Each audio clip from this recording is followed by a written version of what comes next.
So you are stuck having difficulty in making decision between two very highly regarded IEM from Xenns, the 499 US dollar Xenns Top Pro, or should you save 140 US dollar and get Xenns Mangrid T Pro, very highly regarded IEMs. So let's just find out which one should you go for and why you want to pay more for this.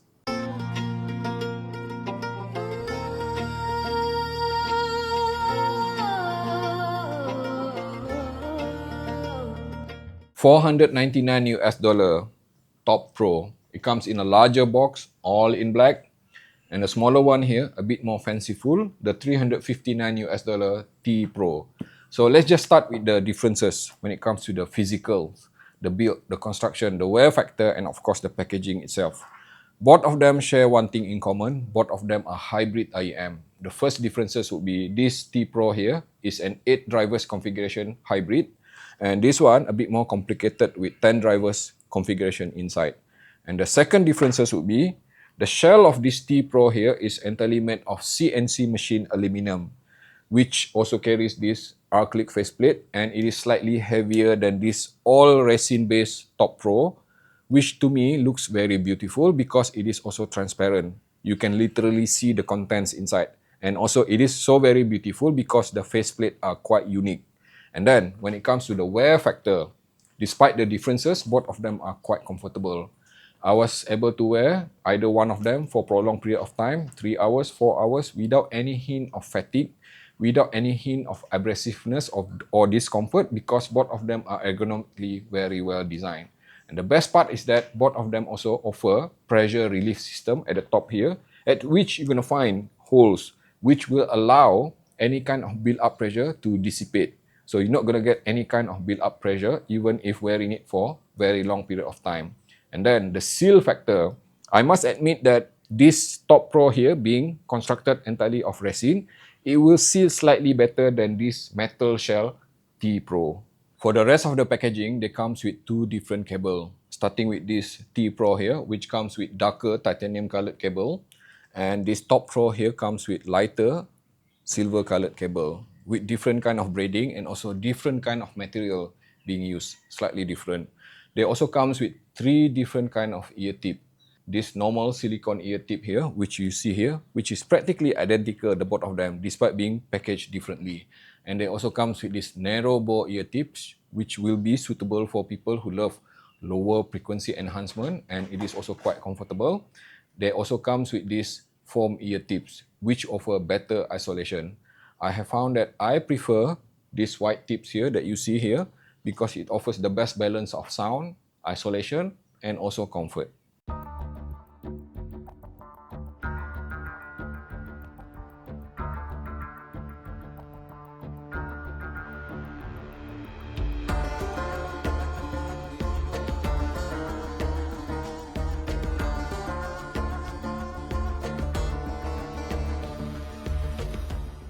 Both of them being a hybrid, just like many other hybrid IEM in the market now, T Pro and Top Pro are super easy to drive.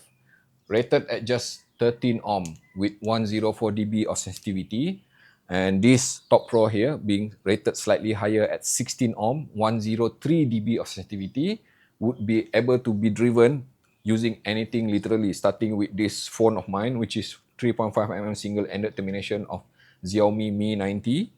I am hearing the kind of sound which I would consider as already being wholesome, being really usable. But the question right now is that, do they scale with power? And of course, I would say that I am getting 100% kind of performance when I attach the both of them in high gain using my 240 milliwatt of power from this Time Ear BTE9. I am hearing the kind of dynamic authority, dynamism, soundstage, imaging details, and everything which I would consider as being 100%. And it gets even better when I scale it further with my Hi-B R8 Mark II, especially when I am playing high resolution files, DSD 1-bit, then this is the very best to drive the both of them because I am hearing the kind of tonality, temperament of the sound itself, which I would consider as being highly technical and analog sounding, musical and technical at the very same time. And the best part is that both of them, despite being super efficient, will not pick up any kind of floor noises or get shouty even when I subject even more power to them. On to the best part, sound and performance. What are the differences between this T Pro and Top Pro, especially considering that the price gap of 140 US dollar there? Let's just start with one thing that they share in common when it comes to general sound and the tuning itself.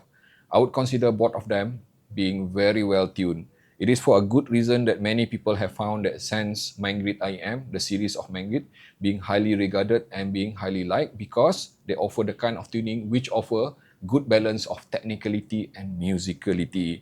It offers the kind of linear sound frequency all the way from the upper frequency mid-range to the lower frequency without exhibiting any kind of favoritism. So it will be appealing to people who love mid-range. It will be appealing to people who love treble, and it will also be appealing to people who love lower frequency, even for bass head.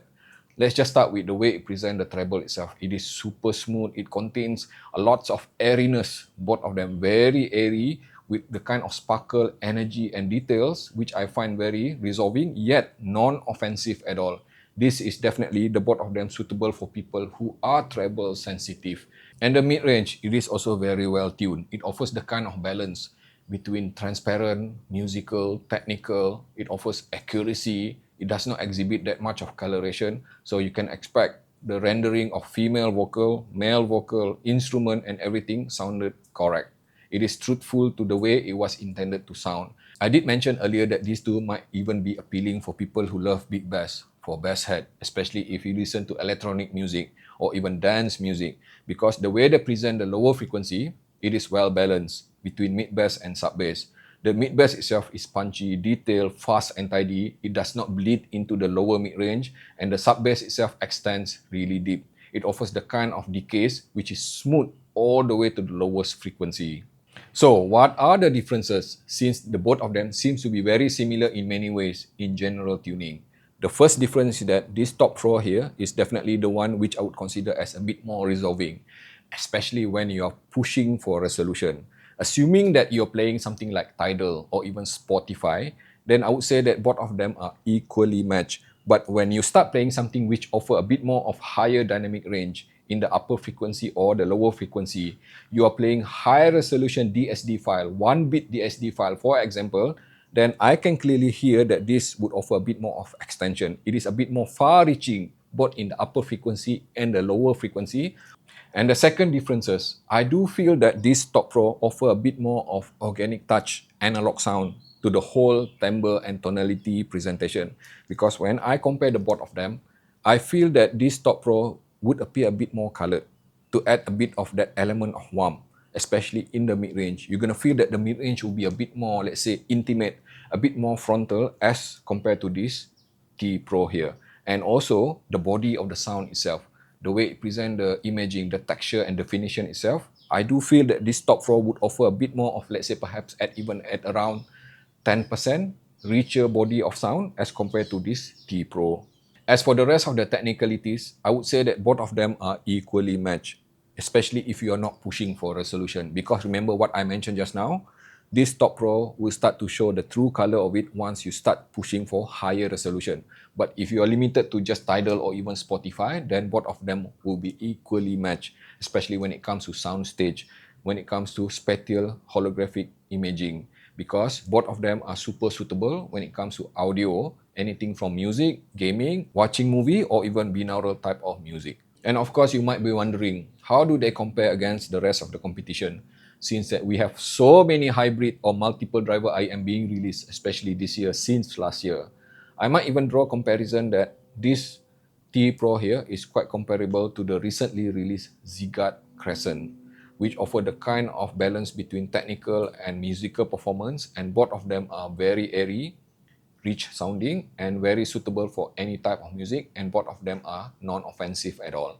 On the other hand, Top Pro reminded me a lot to another Zygarde IM, which I really like, the Zygarde Arcanis. Now, if you have seen my video on Arcanis, you might remember that I declared that Arcanis being highly musical, it is also very competent with technicalities. But then, I might even say that if I were to compare directly Top Pro and Arcanis, I would declare that this Top Pro a bit more technical when it comes to overall performance as in comparison with the Arcanis. There you have it, the differences between Mangrid T Pro and Top Pro, both, let me remind you, being excellent IEM. They are popular for good reason.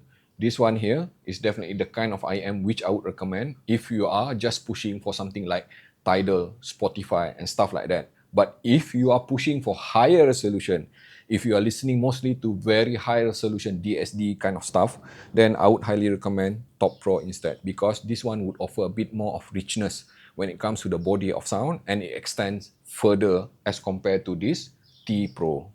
Thank you so very much for watching the video until the end without skipping, I hope. Now click like and subscribe, and also follow me on Instagram under the name of AndyAV. And also, if you'd like to support me directly, you can join the membership below for behind the scene, especially for AAV Insider and above, which will allow you to see what I am doing behind the scene.